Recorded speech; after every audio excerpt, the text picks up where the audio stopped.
Comment porter une robe en hiver? 10 précieux conseils. Bonjour, je suis Anne Nagas, la fondatrice d'Apprendre les bonnes manières. Aujourd'hui, parlons d'élégance vestimentaire féminine. Très bien, vous êtes déjà motivés, les jupes, les robes, ok, c'est bon, c'est pour vous. L'été, ça a été facile. Bon, quelques petites rechutes peut-être de pantalons ou de shorts, bon. Mais ça va, globalement, c'était bien. Vous avez aimé être cette nouvelle vous. Vous avez aimé les regards qu'on posait sur vous. Vous avez aimé cette aisance de mouvement. Très bien, excellent. Bon, l'automne est là, l'hiver, il fait un peu froid tout de même. C'est pas si facile. Et puis bon, il n'y a plus grand chose dans votre garde-robe, à vrai dire. Bon, parce que des jupes et des robes en hiver, c'est pas facile d'en trouver. Bon, alors comment faire? Comment tout de même essayer le plus possible, quels sont les conseils pour bien porter les jupes et les robes en hiver? Première chose, des collants, de bons collants. Alors, j'ai pas essayé tous les collants de France, c'est certain, ni du même du monde. Mais enfin, ce que je prends, c'est des collants de la marque Calzedonia, qui coûtent 11,90 € ou 12,90 €, je ne sais plus. Des collants en laine, épais, opaques, qui ne sont pas noirs, et avec 7% de cachemire à l'intérieur, et ils sont chauds. Ça moule le pied, donc ça l'isole, ça met cette couche isolante. Bon, très bien. Alors, ça m'arrive bien souvent de porter, parce que je porte ces collants plusieurs jours d'affilée, j'estime qu'ils ne sont pas sales, mais ça reste que je mets d'abord, par exemple, une chaussette, et par-dessus, je mets le collant. Voilà.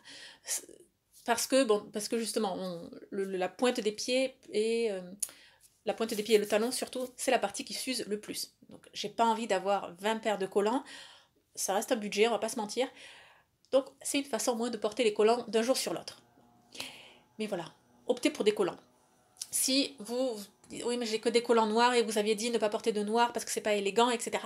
Bon, très bien. Et honnêtement, la question est facilement résolue au mois de décembre parce que vous allez porter des jupes ou des robes midi, probablement avec des bottes, donc de toute façon, on les verra pas, les collants. Vraiment, si vous vous asseyez, alors ça dépend aussi quel est votre travail, mais si vous êtes assise à un bureau et que le bureau soit couvert sur le devant, personne ne le voit, d'accord? Ah, okay. La jupe va se lever, vous allez peut-être voir 4-5 cm de collant. Mais si vous n'avez pas de voisin et que le bureau est opaque, réellement personne ne le voit. Donc portez des collants noirs si c'est ce qu'il vous faut. D'accord? Voilà.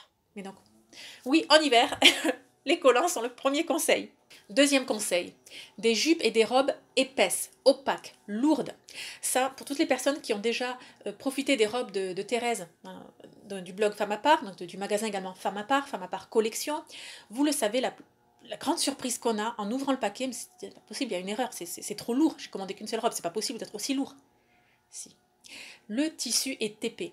Et là, très clairement, je sais que on va dire la composition du tissu, il faut que ce soit 100% coton. Oui, mais alors, il peut y avoir quelque chose, je sais pas moi, une jupe par exemple l'été, qui est en 100% coton. Donc quelque part on se dit, ben, c'est pour l'environnement, c'est bien.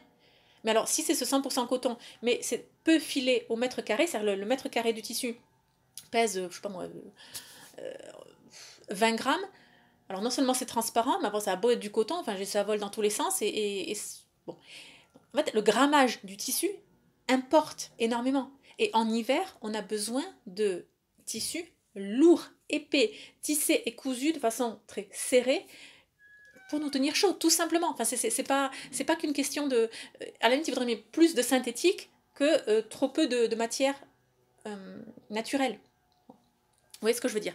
Bon, donc privilégiez vraiment les robes et les jupes lourdes, en laine, au moment qu'il y a un pourcentage de laine à l'intérieur, même s'il y a un peu de synthétique, mais tendez vers cela. Parce que réellement, ça va isoler et ça va vous tenir chaud. De même, visuellement, autant en été, on est plus volatile, légère, et la jupe ou la robe flotte au vent, et à chacun de nos mouvements, voilà. Autant en hiver, on est plus stable, on doit lutter contre le vent, on est plus ancré, posé, et donc nos vêtements doivent également avoir cette certaine lourdeur. Également, comment porter une jupe ou une robe en hiver? Avec un débardeur en dessous. Un débardeur ou même deux, ça ne se verra pas. Il y a chez Camaïeu, il y a des hauts thermiques, il n'y a pas que Camaïeu qui propose ça, mais donc entre autres Camaïeu en propose depuis quelques années. C'est tout fin et ça ne se voit pas. Et bon, c'est une couche isolante en plus. Donc là en plus c'est des tissus intelligents, tissus techniques comme issus du monde du sport. Bien, voilà, bien, on va pas se mentir, c'est quelque chose de très pratique. Et surtout ça moule tellement qu'on ne le voit pas sous une robe. Quatrième conseil, comment porter une jupe, une robe en hiver? Réponse, avec conviction. Oui, exactement. Portez-le avec bonne humeur, avec conviction, avec joie de vivre, avec assurance. Voilà. D'une part, ça va vous réchauffer, je ne plaisante pas. D'autre part, ça va vous donner aussi cette énergie, ce mouvement. Et le mouvement tient chaud, bon, réchauffe. Et euh, ça va vous confirmer dans votre propre euh, décision, dans votre propre direction de oui, je suis engagée sur un chemin d'élégance. Oui, et j'y vais avec toute ma conviction, toute ma force, ma bonne humeur. J'avance, un pas après l'autre. Donc voilà. Le fait en plus de porter des jupes et des robes, ça nous élève, pas qu'intellectuellement, spirituellement, etc., mais aussi ça nous redresse. On marche différemment, on se tient différemment. Et, et ça nous donne cette conviction en nous. Oui. Cinquième conseil.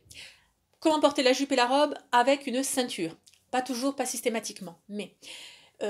alors pour certaines robes, bon, tout dépend de la coupe, mais et prenons toutes des morphologies différentes, enfin la taille n'est peut-être pas suffisamment marquée. Vous préfériez la marquer davantage, ou peut-être que c'est même marqué suffisamment, mais vous mettez un pull, un gilet, une veste par-dessus, pull, gilet, veste droit pour le coup, et en fait avec toutes ces couches, finalement on a plus, on ne voit plus votre taille, votre taille n'est plus marquée.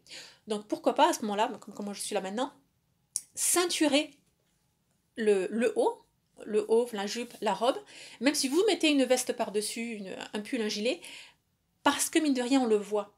On va voir ce rétrécissement à la taille, cette illusion de rétrécissement. Donc la ceinture est une très bonne chose. Je sais que tout le monde n'ose pas forcément de mettre une ceinture par-dessus un pull, par-dessus une robe, à vous de voir, petit à petit, essayer. En tout cas, c'est une très très très bonne solution.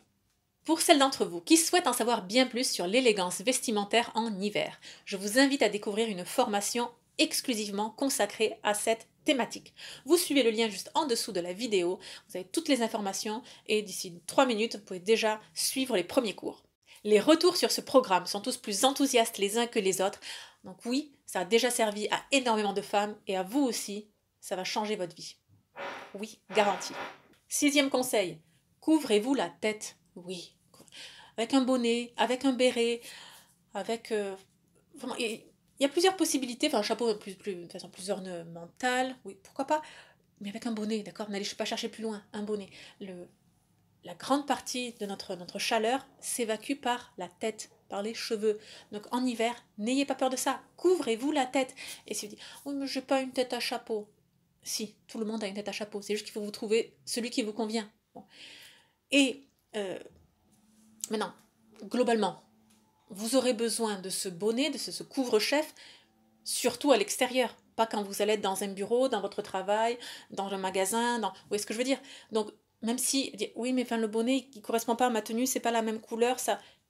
Oui, à la limite, on s'en fiche, quoi. Ça doit correspondre avec votre manteau, c'est tout, d'accord?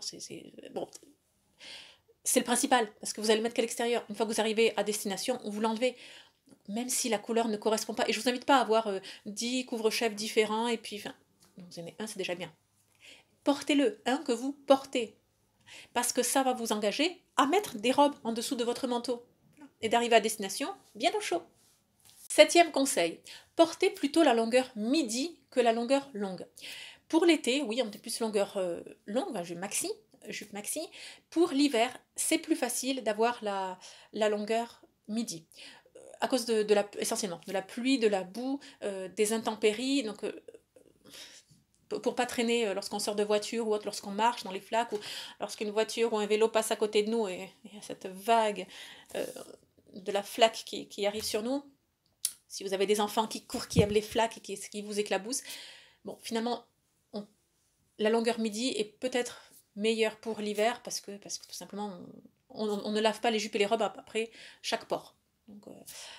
Donc voilà, donc ça c'est plutôt libre à vous, mais enfin globalement, rassurez-vous, là ça, vous n'êtes pas obligé de porter du long en hiver. Vous pouvez, mais pour le quotidien, il faut avoir du midi. Et d'autant plus, le midi, avec des bottes, ça rend bien. Visuellement, ça rend bien, c'est esthétique.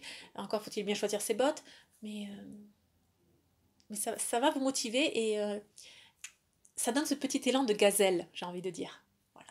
De svelte, de gazelle, on a cette image de la jeune fille, jeune femme qui, en hiver, avec un parapluie à la main, saute par-dessus les flaques et on voit le volant, la fluidité, le coulant de sa jupe qui s'arrête, qui est midi, donc qui s'arrête au genou. Et on a ce beau visuel. Bon, dans la réalité, nous, quand on est sous la pluie avec des enfants en plein mois d'hiver et qu'il fait froid, c'est légèrement différent. Mais quand même, on a ce visuel. Et donc, la longueur midi, voilà, la longueur midi est adéquate. 8e point, avoir un jupon. Alors, pour des raisons économiques, financières, toutes les robes, les jupes n'ont pas forcément une doublure. Parce que le coût augmente très clairement. Voilà, non, vraiment très clairement. Mais à ce moment-là, il est bon pour que vous en ayez une pour vos multi-robes, multi-jupes. Et voilà, c'est une épaisseur en plus. Ça tient chaud. Voilà, ça tient chaud, c'est une épaisseur en plus. Ça se voit pas, ça reste discret, mais pensez-y. 9e point, comment porter des jupes et des robes en hiver? Réponse, soyez en mouvement. Le mouvement crée l'énergie, crée donc les impressions, les sensations, les émotions. C'est lié. Et le fait d'être en mouvement nous enthousiasme. Le mouvement, sans même parler jusqu'au mot sport, mais le mouvement nous fait du bien. Alors, une lady n'a pas à s'agiter, à être un électron comme ça, et peut-être énervé, stressé. Non. Quand je dis en mouvement, c'est le fait de se lever, de prendre l'escalier, de marcher un petit peu, même le fait de proposer son aide, de rendre service. Il y a du mouvement qui se crée. Ce mouvement se fait en délicatesse, en bienveillance, en douceur. Oui. Mais privilégiez les occasions de votre quotidien où vous pouvez être en mouvement. Pas un mouvement frénétique, juste un mouvement entraînant et chaleureux. 10e conseil, les pieds. Donc, nombre de femmes ont froid aux mains et aux pieds. Donc, on a toujours les doigts de pied ou les doigts de main gelés. La raison est alimentaire, très simple. Lorsque on alimente le corps, d'abord c'est les parties vitales qui pompent le plus d'énergie, et donc en dernier c'est la peau et les extrémités. Bon, changez votre régime alimentaire, très clairement. Mangez de façon plus calorique, et je dis pas de sucre, non mais de gras, de la viande, les fromages, des protéines, des lipides, enfin bon. Faites une raclette. Mais surtout, écoutez, protégez 2 fois plus ces extrémités. Portez des gants, mettez une autre paire de chaussettes, pourquoi pas des semelles thermiques. Enfin, il y a plusieurs solutions pour conforter justement les extrémités de notre corps. J'espère que cette vidéo vous a plu. Abonnez-vous à la newsletter du jeudi pour avoir du contenu exclusif sur l'élégance vestimentaire, le protocole, le savoir-vivre au travail, les arts de la table, l'étiquette. Et surtout, n'oubliez pas, la bienséance fait la différence.